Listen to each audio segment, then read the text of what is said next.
মানুষের দেহে একটি ছোট্ট হাড্ডি কণিকা আছে, এটা জমিন কনজিউম করতে পারে না, আর সেই হাড্ডি কণিকা থেকে আল্লাহ কিয়ামতের দিন মানুষকে উঠাবেন, সৃষ্টি করবেন। সুবহানাল্লাহ।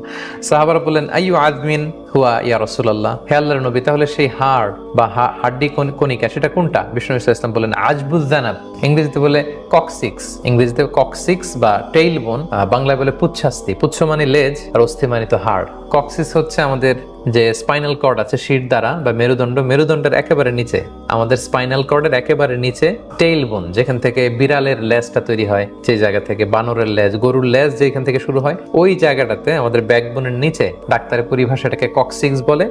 খুবই ছোট্ট ট্রায়াঙ্গেল, ত্রিভুজাকৃতির একটা কণা আছে। 10 বছর, 20 বছর, 30 বছর আগের কবরে লাশ যেমনি পচে গলে বালু হয়ে যায়, সব মুছে যায়, কিন্তু ছোট্ট ওই কক্সিক্সটা নিঃশেষ হয় না।